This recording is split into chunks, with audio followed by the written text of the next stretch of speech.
ಸ್ಪರ್ಧೆಯ 2ನೇ ವಿಜೇತರು ಯಾರು ಅಂತ ತಿಳ್ಕೊಳ್ಳುವಂತಹ ಸಮಯ.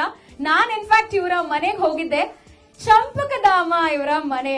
ಸೊ ಆ ಒಂದು ವಿಜುವಲ್ಸ್ ಇವಾಗ ಬರ್ತಿದೆ, ಹ್ಯಾವ್ ಅ ಲುಕ್.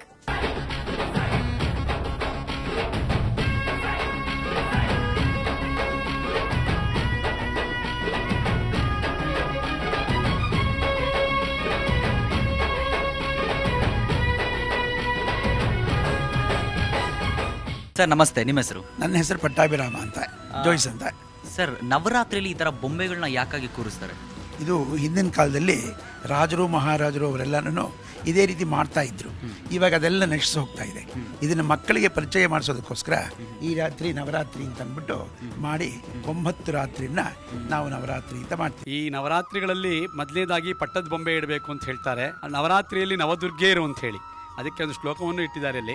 ಪ್ರಥಮಂ ಶೈಲಪುತ್ರಿ ಚ, ದ್ವಿತೀಯಂ ಬ್ರಹ್ಮಚಾರಿಣಿ, ತೃತೀಯಂ ಚಂಡಗಂಡೇತಿ, ಪುಷ್ಪಾಂಡೈ ಚತುಷ್ಟಕಂ, ಪಂಚಮಂ ಸ್ಕಂದಮಾತೇತಿ, ಷಷ್ಠಮಂ ಕಾತ್ಯಾಯಿನಿ ಚ, ಸಪ್ತಮಂ ಕಾಳರಾತ್ರಿ ಚ, ಮಹಾಗೌರಿ ಚೌಷ್ಟವಂ, ನವಂ ಸದ್ದಿದಾತೆ ಚ, ನವದುರ್ಗಾ ಪ್ರಕೀರ್ತಿತ ಅಂತ ಹೇಳಿ 9 ಗೌರಿಗಳನ್ನಿಟ್ಟು ಪೂಜೆ ಮಾಡ್ತಿದ್ದೀವಿ. ಗೌರಿಯನ್ನ ಆವಾಹನೆ ಮಾಡಿದ್ದೀವಿ. 5 ಪಂಚಗೌರಿ: ಅಹಲ್ಯ, ದ್ರೌಪದಿ, ಸೀತಾ, ತಾರಾ, ಮಂಡೋದರಿ ತಥಾ ಅಂತ ಹೇಳಿ ಅಷ್ಟಲಕ್ಷ್ಮಿನಿಟ್ಟಿದ್ದೇವೆ. ಮತ್ತು ಷಣ್ಮುಖ ಕ್ಷೇತ್ರ ಅಂತ ಸುಬ್ರಹ್ಮಣ್ಯನ 6 ಕ್ಷೇತ್ರಗಳು, ಒಂದು ವಿವಿಧ ದೇವರುಗಳನ್ನ ಅಲ್ಲಿಟ್ಟಿದ್ದೇವೆ. ಮತ್ತು ದಾಸರುಗಳಲ್ಲಿ ಅತಿ ಶ್ರೇಷ್ಠರಾದ 3 ಜನ ದಾಸರನ್ನಿಟ್ಟಿದ್ದೇವೆ. ರಾವಣ ಗರ್ವಭಂಗ ಆಂಜನೇಯ ಸ್ವಾಮಿ ಆ ರಾವಣಗಿಂತ ಮೇಲಡೆ ಕೂತಿರ್ತಕ್ಕಂಥ ರೀತಿಯಲ್ಲಿ ಕೂತಿರೋದು. ನಮ್ಮ ಮೈಸೂರಿನ ಅತಿ ಮುಖ್ಯವಾಗಿದ್ದ ಸ್ಥಳ ಚಾಮುಂಡಿ ಬೆಟ್ಟ ಹಾಗೂ ಮಹಿಷಾಸುರನ ಒಂದು ಇದು.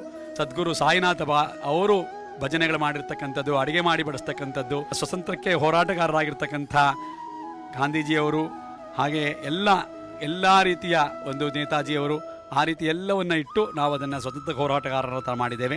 ಮುಂದೆ ಬರಬೇಕಾದ್ರೆ ಪಕ್ಷಿಗಳ ಒಂದು ವನವನ್ನತ ರೀತಿಯಲ್ಲಿ ಮಾಡಿದ್ದೇವೆ. ಇಲ್ಲಿ ಕೆಳಗಡೆಯಲ್ಲಿ ನಮ್ಮ ಹಳ್ಳಿ ಹೆಸರು, ಅದು ಮೋಟಗಾನಹಳ್ಳಿ ಅಂಥೇಳಿ. ಆ ಹಳ್ಳಿಯಲ್ಲಿ ಹೇಗಿರುತ್ತೆ ಅನ್ನೋದನ್ನು ನೀರು ತರಬೇಕಾದ್ರೆ ಬೋರ್ವೆಲ್ಲಿಂದ ನೀರು ತರಬೇಕು, ಡಾಕ್ಟ್ರು ಕ್ಲಿನಿಕ್ಕು, ಮನೆ, ಮತ್ತು ಹಸು ಹಾಲು ಕರೆಯೋದು ಎಲ್ಲ ರೀತಿಯಲ್ಲೂ. ನನಗೆ ತುಂಬ ಇಷ್ಟ ಕ್ರಿಕೆಟು, ಹಾಗಾಗಿ ಕ್ರಿಕೆಟ್ ಆಟಗಾರರನ್ನ ಆಟದ ಮೈದಾನದ ಥರ ಕ್ರಿಕೆಟನ್ನು ಆಟ ಮಾಡಿದ್ದೇನೆ.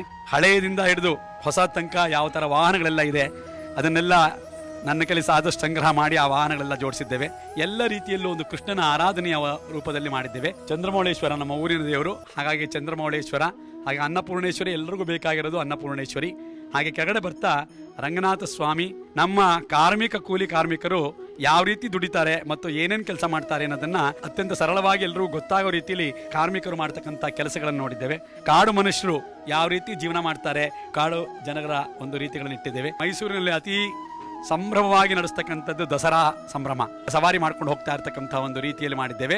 ದಸರಾ ನೋಡೋಕ್ಕೆ ಜನರು ವೀಕ್ಷಣೆ ಮಾಡೋಕ್ಕೂ ಒಂದು ಸ್ವಲ್ಪ ಜನಗಳನ್ನ ಕೂಡಿಸಿದ್ದೇವೆ. ಜಪಾನೀಸ್ಗಳೆಲ್ಲೂ ಅವರ ಒಂದು ಕಾನ್ಸೆಪ್ಟ್ಗಳೆಲ್ಲ ಮಾಡಿದ್ದೇವೆ. ಅವರು ಗೌತಮ ಬುದ್ಧ ಮತ್ತು ಅಲ್ಲಿ ಕರಾಟೆ ಮಾಡ್ತಕ್ಕಂಥದ್ದು, ಟೋಕಿಯೋ ಸಂಬಂಧವಾಗಿರ್ತಕ್ಕಂಥ ರೀತಿಗಳನ್ನ ಮಾಡಿದ್ದೇವೆ. ನಮ್ಮಲ್ಲಿ ಆರತಕ್ಷತೆ ಮದುವೆಯಲ್ಲಿ ಮಾಡಬೇಕಾದ್ರೆ ಹೇಗೆ ಮಾಡ್ತಾರೆ, ಮದುವೆ ಕಾರ್ಯಕ್ರಮದಲ್ಲಿ ಯಾರು ಇರ್ತಾರೆ, ಡೋಲು ವಾದ್ಯವರು, ಇವರೆಲ್ಲರೂ ಅದರ ಒಂದು ಆರತಕ್ಷತೆ. ಚನ್ನಪಟ್ಟಣದಲ್ಲಿ ಮಾಡ್ತಕ್ಕಂಥ ಎಲ್ಲ ಒಂದು ಬೊಂಬೆಗಳನ್ನು ನಾನು ಇಲ್ಲಿ ಸಂಗ್ರಹ ಮಾಡಿಟ್ಟಿದ್ದೇನೆ.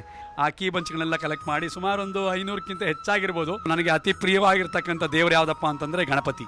ನಾನು ಸುಮಾರು ಒಂದು 25 ವರ್ಷದಿಂದ ಮಲ್ಲೇಶ್ವರದಲ್ಲಿ ಗಣಪತಿ ದೇವಸ್ಥಾನದಲ್ಲಿ ಪೂಜೆ ಮಾಡ್ತೇನೆ. ಎಲ್ಲ ಗಣಪತಿಗಳನ್ನು ಸಂಗ್ರಹ ಮಾಡಿ ಈ ಗಣಪತಿಯ ಒಂದು ಕಾನ್ಸೆಪ್ಟ್ ಮಾಡಿದ್ದೇನೆ. ನನ್ನ ಶಿಷ್ಯರೆಲ್ಲ ಇದ್ದಾರೆ, ಅವರೆಲ್ಲ ಮಾಡ್ತಾರೆ. ಅದೇ ಮುಖ್ಯವಾಗಿ ನಮ್ಮ ಮನೆಯವರು ನನಗೆ ತುಂಬ ಸಹಾಯ ಮಾಡ್ತಕ್ಕಂಥದ್ದು ರೇಣುಕಾ ಅಂತ ಹೇಳಿ. ಇಷ್ಟೆಲ್ಲ ಚೆನ್ನಾಗಿದೆ ಅಂತ ಎಲ್ಲರೂ ಹೇಳಿದ್ರೆ ಅದಕ್ಕೆಲ್ಲರೂ ಸೇರಿ ಮಾಡಿರೋದು. ಆನಂದ್ ಜೋಯಿಶ್ರು ಬರಬೇಕು ಸ್ಟೇಜ್ ಮೇಲೆ ಅಂತ ಕೇಳ್ಕೊತೀನಿ.